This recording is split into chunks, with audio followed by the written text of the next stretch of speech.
Ahora mismo estamos en la mitad del plazo y con la mitad de la inversión hecha ya. Estamos en la fase final de lo que se llaman las obras civiles y lo que nos toca todavía por hacer es empezar a instalar el sistema integrado ferroviario, que es la parte de vías, de señalización y comunicaciones y los propios trenes. Esta probablemente que hemos hecho hasta ahora es la parte más molesta, la que más invade el terreno, la que más ocupa espacio, la que más obliga a hacer desvíos y ocupar calles. Y ahora lo que vamos a hacer es, sobre lo que ahora mismo estamos construyendo, que es el túnel, las estaciones y el tramo elevado, vamos a instalar todos los equipos que permitirán funcionar al metro luego en el futuro. El primero de todos ha sido verdaderamente identificar y localizar los servicios públicos que había enterrado para poder retirarlos en aquellos puntos que coincidían con las infraestructuras que teníamos que tener. Eso ha sido lo más difícil. Hay que reconocer que es parecido en todas las ciudades antiguas del mundo. Solo las ciudades modernas tienen bien estructurados los servicios y es fácil escoger los caminos para colocar tu instalación. En proyectos como este, que tienen una gran parte subterránea, no nos queda más remedio que cruzarnos con todos los servicios que hay debajo de tierra. Cuando una ciudad tiene muchos años, como es Panamá, lo normal es que los registros antiguos de las tuberías, de los cableados, de los diferentes servicios, esté recogido con poca precisión en planos. Y en estos casos es más lento, hay que hacer normalmente más operaciones de lo normal y además producimos algunos incidentes menores de cortes y de interrupciones de servicio que procuramos reducir al máximo. Pero claro, esa primera fase siempre es muy penosa y además es muy mal entendida por los usuarios, como es lógico. Yo como usuario me molesta que me corten el agua también, pero a cambio el resultado suele ser que todo lo que tocamos lo dejamos mejor, más moderno y bien registrado para que el que venga después no tenga ese mismo problema. Pero en cualquier caso es un precio que hay que pagar por las obras. El asunto del tráfico verdaderamente no ha sido tan dramático como pensábamos. La realidad es que hemos tenido que hacer muchos desvíos provisionales, pero con la complicación que tiene el tráfico en Panamá, yo estoy seguro que hasta los usuarios reconocerán que donde hemos intervenido no está peor que antes. Normalmente lo que es algo más compleja la circulación, pero no más lenta. Porque una de las cosas que hacen los desvíos provisionales es que es verdad que te obligan a cambiar ligeramente las trayectorias, pero normalmente se hacen para que nadie pare en ese tramo. Y uno de los problemas que tiene Panamá es que la gente para en cualquier sitio. Entonces, en el momento que tú un tramo, aunque incluso elimines algún carril, te aseguras de que en ese tramo no paren los vehículos y no se hagan maniobras extrañas, normalmente el desvío suele funcionar muy bien. Una fábrica para todos los elementos de concreto, que tanto los que revisten el túnel como las vigas y las pilas que están en el tramo elevado, y eso es un esfuerzo muy importante que requiere muchos meses. Y el siguiente, y probablemente ya a estas alturas el último problema, es la gestión de todo el transporte de los productos de las excavaciones hasta los botaderos autorizados. Nosotros estamos movilizando una enorme cantidad de camiones que hacen muchos viajes cada día y que tienen que trabajar a la misma vez que se desarrolla el tráfico. No podemos hacerlo en otro horario. Y organizar eso para que haya un flujo suficiente de camiones capaces de sacar toda la tierra que extraemos nosotros del tramo subterráneo o traer desde la fábrica de Centenario al centro de la ciudad todos los elementos prefabricados es un problema logístico importante y que al final con la ayuda de la TTT y de la policía y el esfuerzo del propio contratista pues se está consiguiendo hacer de una manera, no voy a decir que sin molestar, pero reduciendo las molestias muchísimo con respecto a lo que la gente pensaba que iba a pasar. El contrato es un contrato en lo que se llama un modelo de llave en mano, quiere decir que se le encarga todo al contratista y eso incluye que tiene que desarrollar el diseño, tiene que conseguir que se fabrique todo lo que necesite, traerlo a Panamá, construir la parte de obra civil, instalar todos los sistemas y además tiene que hacer que se fabriquen los trenes, se traigan aquí, se pruebe ya todo junto, los trenes con la parte de instalaciones ferroviarias y en la obra civil, y que todo eso funcione hasta estar en condiciones de entregárselo a una empresa explotadora, que es Metro de Panamá, para que al día siguiente empiece a operar comercialmente la obra. Es un contrato que se llama llave en mano, concretamente se llama EPC, que es Ingeniería, Suministro y Construcción. Es el contrato más completo que se puede hacer de este tipo. Y ahora mismo incluye todos los trabajos de lo que llamamos patios y talleres, que es el garaje donde duermen y se reparan los trenes cuando son necesarios, toda la línea completa en su tramo subterráneo, desde Albrook hasta Transísmica, todo el tramo elevado desde Transísmica hasta los Andes, y todo el suministro de todo el material, equipos de control, trenes, incluso el equipamiento de los talleres de mantenimiento y los repuestos de los trenes, que es lo que llamamos nosotros el material móvil o material rodante. Ese Fast Track es un modelo de gestión de proyectos complejos que se utiliza cuando quieres hacer algo en el mínimo tiempo posible. Lo que te permite es acortar todos los plazos. Y básicamente consiste en que vas haciendo a la vez el diseño y la construcción según vas necesitando. Lo que sí es cierto es que necesita una coordinación muy intensa, porque lo que no tienes tiempo es acometer muchos errores. Por eso tiene que ser un personal experto, tanto el equipo de diseño que tiene el contratista como el equipo de supervisión, para rápidamente llegar a la solución óptima en cada uno de los cientos de sistemas que tienen aquí integrados. Y lo único que pasa es que hace falta experiencia y saber lo que estás haciendo. Empezamos el camino con un 90% ya recorrido de lo que en ingeniería sabemos que hay que hacer. Entonces le ganamos mucho tiempo por la experiencia y la precisión de lo que hacemos.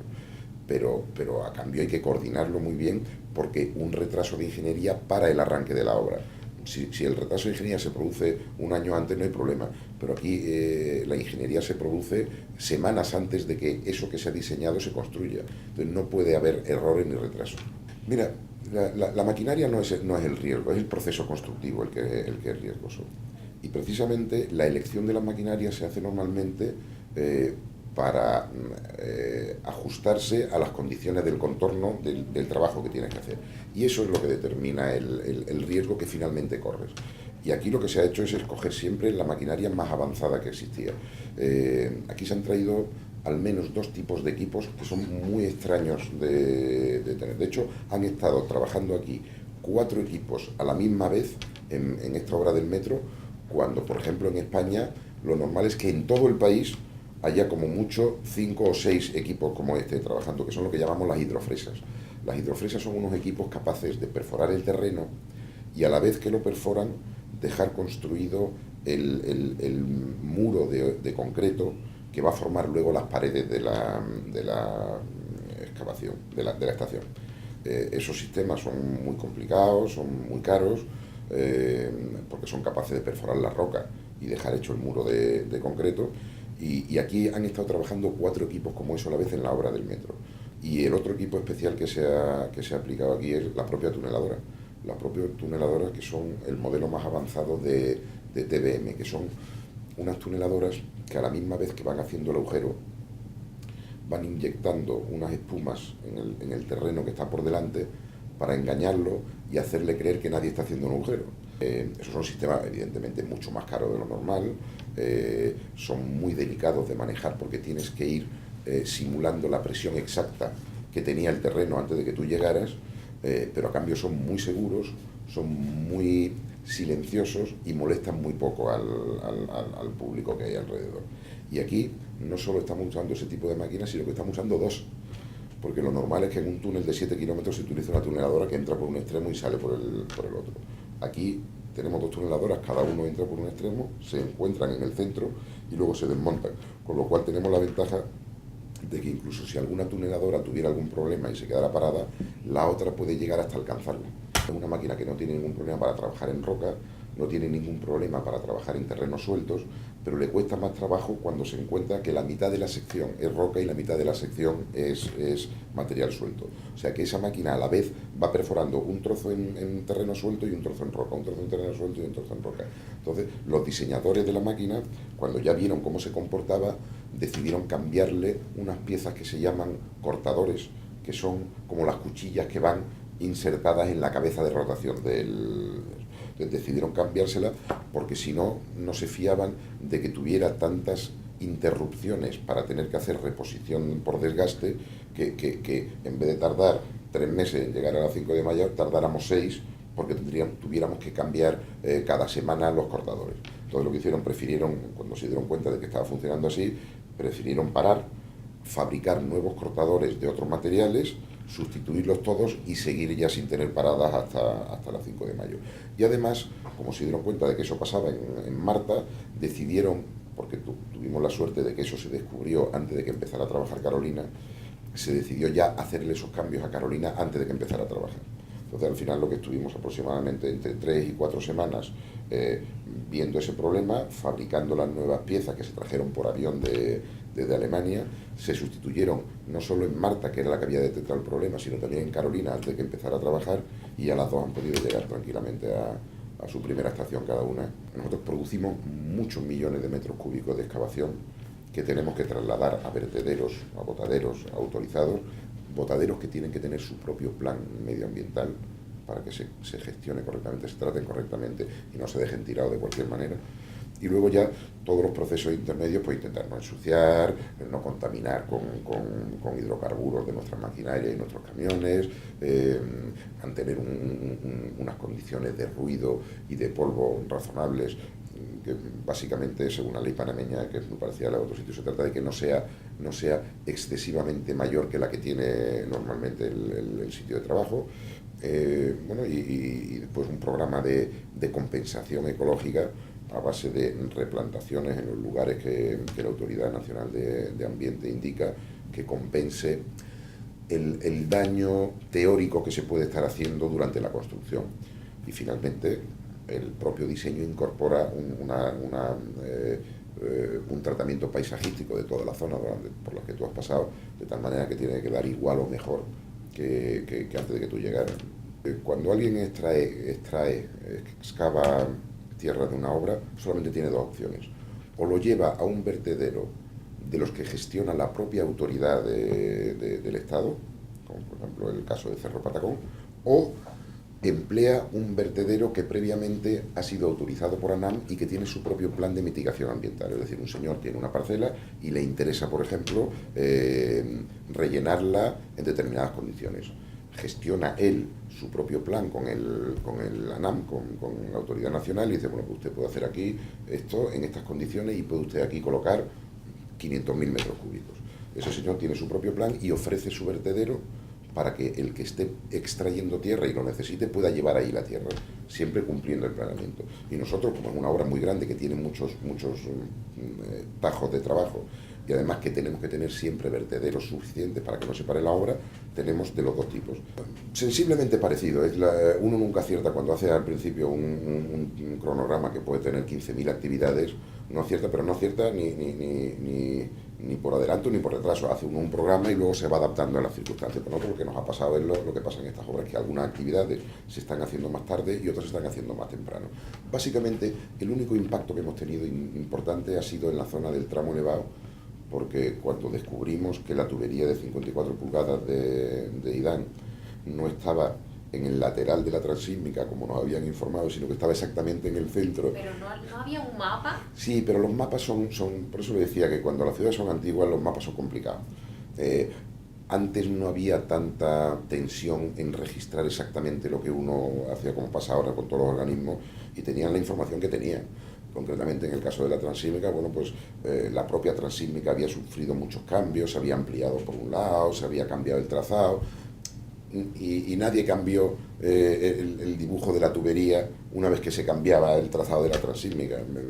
IDAN tenía su tubería pintada en la transísmica antigua, el MOB hizo una transísmica nueva y nadie empató los dos planos. El caso es que en un tramo de 2 kilómetros nos encontramos con que la tubería de 54 estaba exactamente en el centro de la calzada, que es donde nosotros teníamos que poner el metro. Bueno, pues en cuanto se descubrió, rápidamente se hizo un diseño alternativo. Se buscó la posibilidad de reubicar la tubería de 54 y de paso hacerla más moderna, pero una tubería muy antigua. Bueno, pues hemos tardado un tiempo en reubicarla. Ahora estamos recuperando el tiempo en hacer el tramo elevado, que ya va muy avanzado. Y bueno, pues hemos reorganizado tareas, hemos traído más equipos para recuperarlo, y en principio pues seguimos con el mismo plan. Queremos inaugurarlo en el primer trimestre del 2014, como estaba previsto. El sistema estará con todos los componentes colocados e integrados a final de 2013.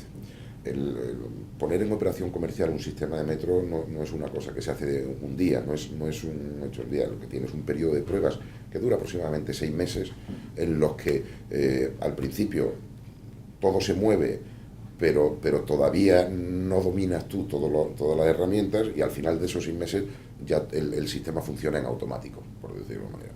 En ese periodo intermedio hay momentos en que tú ya puedes empezar a operar el sistema, lo que pasa es que con controles todavía no automatizados, con controles manuales, con operaciones especialmente vigiladas, para ver si todos los sistemas se están comunicando correctamente. Pues la idea es que nosotros, como estaba previsto, a finales del 2013 empecemos con esas pruebas como muy tarde, y nosotros entendemos que de ese periodo de 6 meses, aproximadamente hacia la mitad se podrá poner en operación comercial el sistema. El que vea aquello ve el metro terminado, verá probablemente que empiezan a correr trenes de un lado para otro, estarán probándose los sistemas, los trenes que van con conductor, por supuesto, pero están muy robotizados. O sea, el tren está continuamente mandándole señales al puesto de control diciéndole dónde está. El puesto de control lo compara con dónde está el siguiente tren, y todo eso son sistemas informáticos. No. Hay una persona dentro del tren y hay un montón de personas en el centro de control. Pero los sistemas se comunican solos. La idea es que el señor está allí, pero está vigilando que el tren hace lo que tiene programado. Básicamente es lo que hace, no es un conductor que sí, que es el que lo arranca, lo para. El sistema puede funcionar muy automáticamente, aunque siempre hay un señor en el tren, pero tiene que estar perfectamente comunicado, porque lo que hace ese sistema es asegurarse de que cada tren va a la velocidad que tiene que ir, llega a la estación cuando tiene que llegar, sale cuando tiene que salir, para que no nos pasen cosas como pasaban en los metros antiguos, que era que de pronto venían 4 trenes seguidos y luego se pasaban 15 minutos sin aparecer ningún tren. Esto es un sistema que está muy controlado para que cada 3 minutos aparezca un tren allí, y siempre cada 3 minutos, y vayan ajustando sus velocidades y que todo esté funcionando así. Entonces, ese perfeccionamiento del sistema es el que se va a producir desde diciembre del 2013 hasta aproximadamente junio de 2014. Pero lo normal cuando se hacen este tipo de pruebas es que a los 3 meses ya se puede operar el sistema.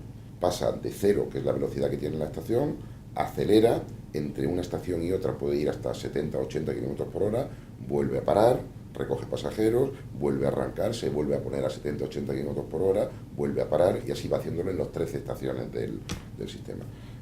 Por lo tanto, el tren puede ir tranquilamente a 80 o 90 km por hora en determinados tramos, pero la velocidad comercial, que es la media de lo que tarda en recorrer toda la línea, incluyendo las paradas, será de entre 23 y 25 km por hora. Ahora mismo, personal directo puede haber del orden de 3.000 o 3.200 personas, y indirecto hasta 5.000. La proporción es muy diferente. Yo te diría que ahora mismo la proporción puede ser entre el 80 y el 90% son locales, y entre el 10 y el 20 son extranjeros. Pero los extranjeros vienen a hacer cosas muy precisas. Normalmente no se quedan todo el tiempo de la obra. Bueno, ahora mismo tenemos un grupo de personal extranjero, por ejemplo, operando las tuneladoras, que llevan aquí desde enero del año pasado, pero se van en enero del año que viene. Luego vendrán los instaladores de vías. Entonces vendrán unos señores que van a estar desde septiembre de este año, a lo mejor hasta septiembre del año que viene. Luego vienen los que instalan sistemas de comunicación y de señalización, y esos vienen entre febrero del año que viene y noviembre del año que viene.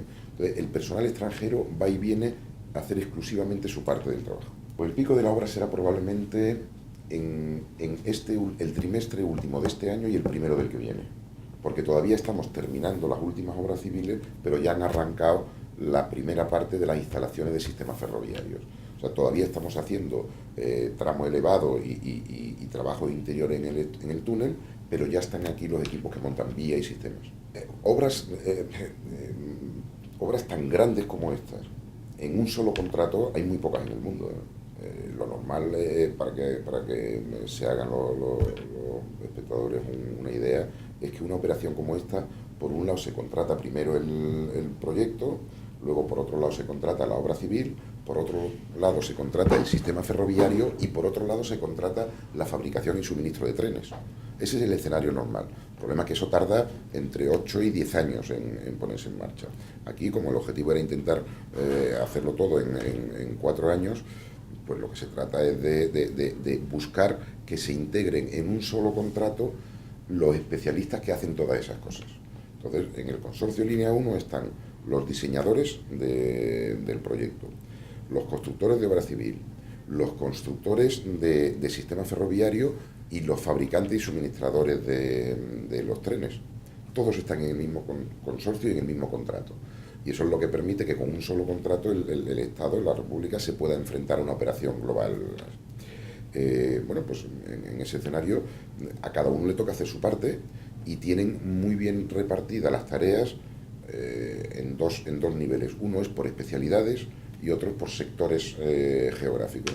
Bueno, pues el grupo de empresas de Alstom son los que se ocupan del sistema ferroviario y los trenes, y Odebrecht y FCC, que están muy especializados en obra civil, tienen repartida la parte de subterráneo, la parte de elevado, y entre todos, poniendo cada uno lo que mejor se va a hacer, todos a la vez y muy bien organizados, es como se puede hacer una cosa como esta en 38 meses, si no hay forma. Han tenido que hacer sus propias plantas de concreto que están instaladas en Centenario, porque nosotros tenemos consumo de concreto en 3 posiciones diferentes. Uno es para todos los elementos prefabricados que se hacen en la planta de Centenario en Chivo Chivo.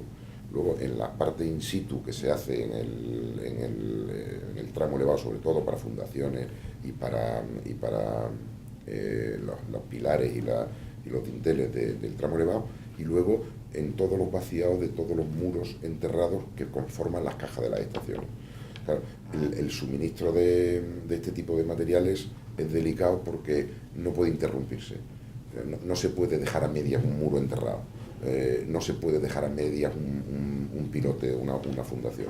Entonces, para estar seguros de que eran capaces de gestionar todo ese material, no solo tienen convenios con todos los productores de concreto de Panamá, sino que tienen sus propias plantas.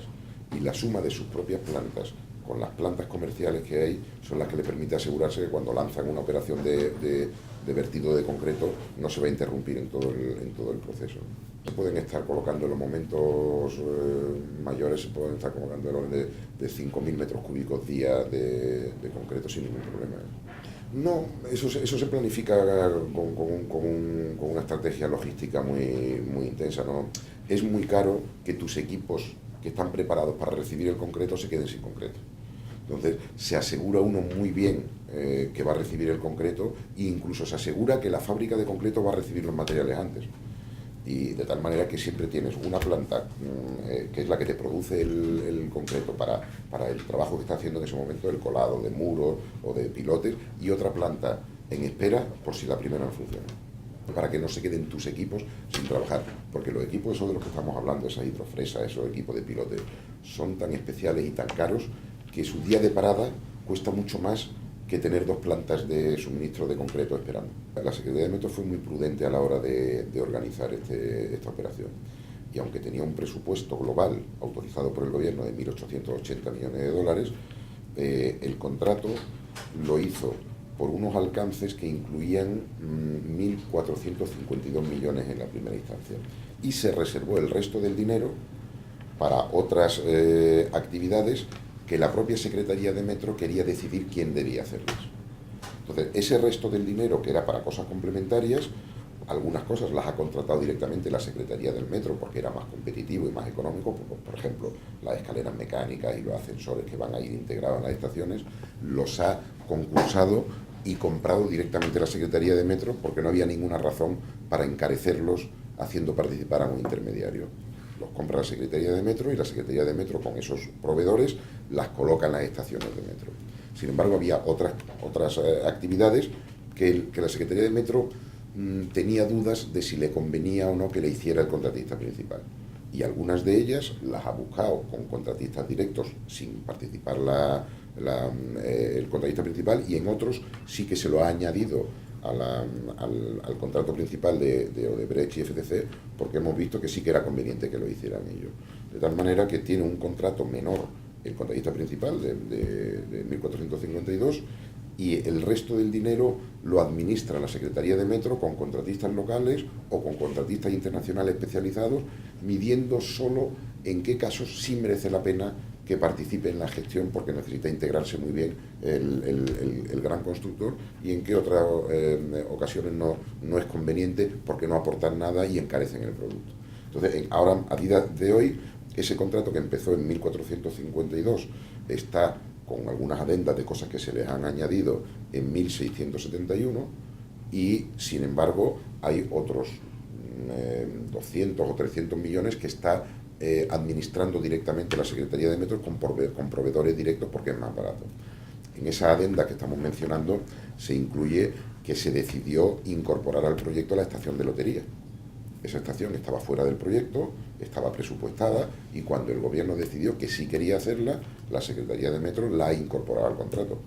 Era una opción que tenía y cuando ha visto que sí le convenía por la demanda de pasajeros que tenía, la añade al contrato principal. Hemos hecho una sola adenda que está compuesta por varias partidas, entre otras la estación de lotería, y después unas partidas que en el proyecto estaban sin definir qué cantidad tenían que ser porque dependían de la resolución medioambiental de ANAM, por ejemplo. Cuando se empezó y se firmó el contrato, todavía ANAM no había decidido qué medidas compensatorias quería. Lo decidió con el contrato firmado. Una vez que lo decidió, se vio cuánto costaban esas medidas, y ese dinero que estaba aparcado en la bolsa de los 1.880 millones, cuando ya sabemos lo que es, se cogen de allí y se incorporan al contrato. FCC, concretamente, ha hecho metros en toda España y en muchos países del mundo. Odebrecht lo ha hecho más por Latinoamérica, pero también ha hecho en Brasil, en Perú, en Venezuela, y por supuesto Alstom, que maneja los sistemas ferroviarios, lleva 45 años haciendo sistemas ferroviarios y trenes por todo el mundo. La suma de las tres es la que hizo precalificar a este consorcio. Había más precalificado, pero este fue uno de los que se precalificó porque cumplía todos los requisitos. Y luego además es que ganó el concurso, ganó la licitación, porque para la propuesta técnica que hacía tenía el mejor precio. Para ser honrado, eso no es técnicamente difícil. No es técnicamente difícil.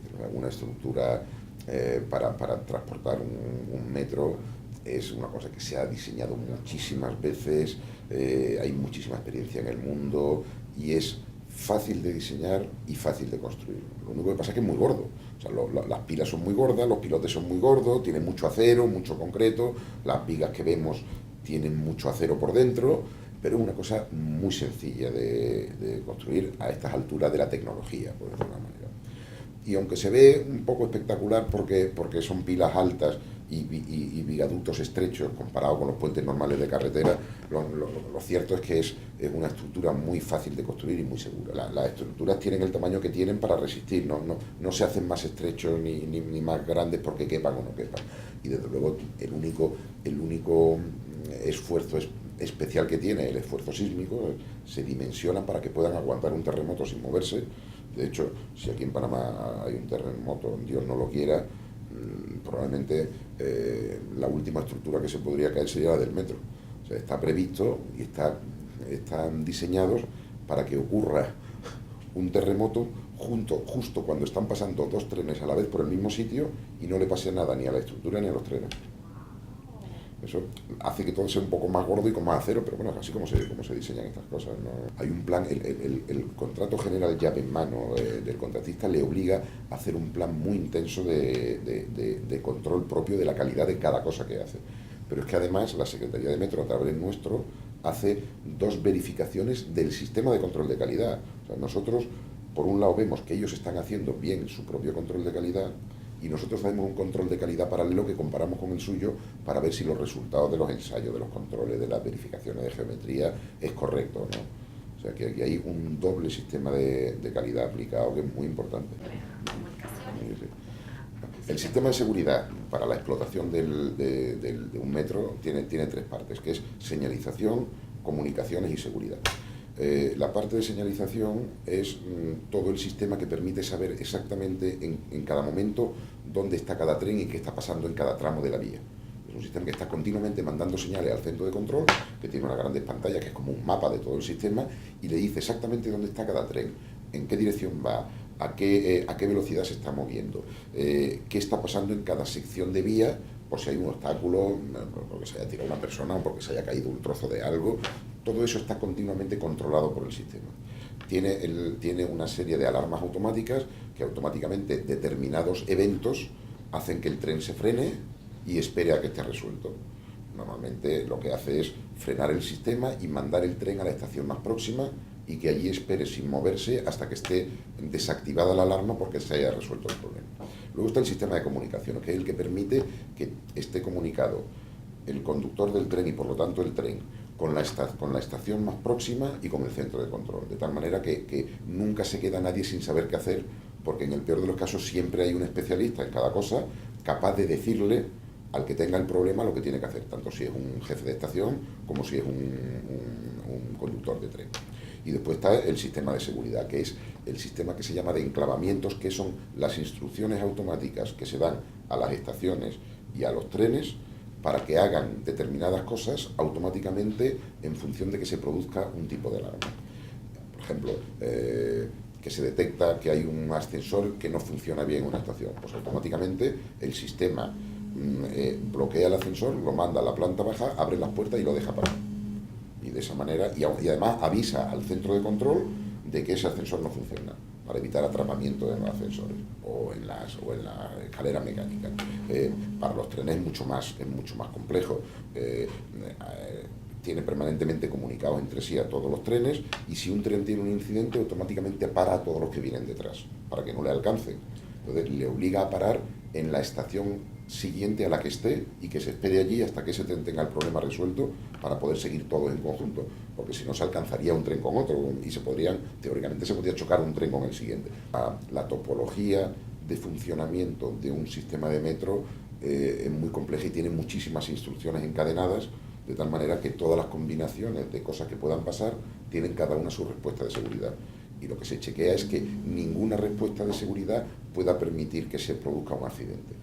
Para que haya un accidente tendría que ser que se desactivaran todos los sistemas, incluso así que un conductor de tren se volviera loco e intentara chocar un tren contra algo. Bueno, pues ni aún así podría hacerlo, porque el tren no le respondería si no están todos los sistemas de seguridad activos. Es muy difícil que se vaya luego un sistema de metro, porque un sistema como este de metro se alimenta por muchos sitios a la vez de muchas plantas de energía diferentes y están todos comunicados. De hecho, probablemente funcionará con aproximadamente el 50% de las conexiones que tiene disponibles. Entonces, para que se quede sin suministro, se tiene que ir la luz de todo el país, porque mientras haya una planta que esté funcionando, desde ahí se alimenta el metro.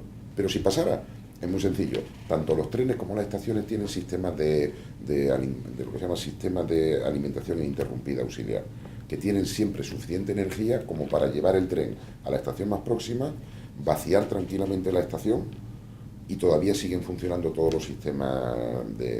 Lo único que pasa es que no operaría el tren si pasara eso.